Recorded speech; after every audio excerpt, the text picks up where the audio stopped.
Hi guys, good evening. মই আজি আমাৰ ঘৰৰ পিছফালটো দেখা হৈছে চাবিচোন। ঘৰৰ পিছফালটো অমিতাৰ গাছ কি হৈ গৈছে। ইয়াৰ পৰা এই সিমানৰ পৰা লাগিছে ফল দেখিছে না। অমিতাৰ গাছ একডাল চাৰিডাল আৰু সিফালেও আছে দেখিছা সেইডাল পাণৰ গাছ দেখিছা। আৰু এই বিষয়ে এটা কথা কৈ আছোঁ, ইমান হাঁহি উঠে কথাটোত চাব দেই। মই কৈ আছোঁ এই অমিতাকেইটাক লৈ এটা ভিডিঅ' বনাম মই দেখিব। অমিতা 4-5ডাল আছে আৰু সিফালেও আছে।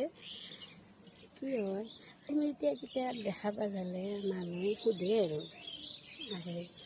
আজি অমুক হৈছে অমিতা দিবিনে, আজি আমাৰ অমুক হৈছে অমিতা দিবিনে, আজি আমাৰ ইচ্ছা গৈছে অমিতা দালি দেখাব অমিতা দিবিনে। চাবিচোন অমিতা খোজা মানুহ আকাল নাই, কিন্তু যদি বিকিম বুলি কওঁ দে হ'ব দে বেলেগ দিনে আহিলেও দিবি সেনেকৈ কৰে।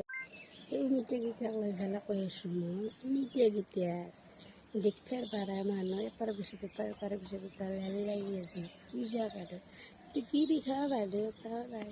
যদি বিকিম বুলি কোৱা আধা ৰাস্তাৰ পৰাই ফিৰি যাব আৰু ক'ব বেলেগ দিনেই দিবি দে হ'ব দে সেনেকৈ ৰখা 8 কেজি দিবি তেতিয়াহ'লে পইচা দিম। সেনেকৈ কোৱা মানুহ নাই। আমিওতো আমি বিক্ৰী কৰিবৰ কাৰণে কৰিছোঁ। আমি যদি চবকে 8 কেজি 1 কেজি এনেই দিব লাগে তাতকৈ নুপুদাই ভাল দেখোন, হয়নে নহয়? আমিতো তেল চাবোন খেলিলে কত এইটো আজিকালি বস্তু এইটোহে দাম। চবকে খালিখন এনেই দিব লাগে হৈছে যা। মানুহ যে কৈছে এনে পালি আলকাতৰা খাব গৈছে কথা মানুহ যে কৈছে বৈ ভাই পালি ঘুমবাও খুজিছে সঁচা কথা। চবেই ফিৰিত খা কিনি হ'লেও কোনো আৰু খায় লাগে হ'লে জিভাৰ পানী পৰি মাটি দি বৈ যা কিনি কোনো নাখায়। গম পাইছে নাই? তাকে হাঁহি উঠছে, হাঁহিত থাকিব পৰা নাই কিছুমান মানুহৰ হেৰি দেখিলে। এনেকৈ নকয় 8 কেজি আমাকো দি পইচা দিম এনেকৈ কোৱা মানুহ আজিৰ যুগত নাই।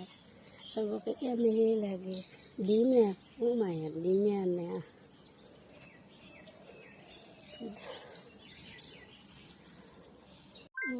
কথাষাৰ সঁচা কৈছোঁ নে মিছা কৈছোঁ কমেণ্ট কৰি জনাবি দে।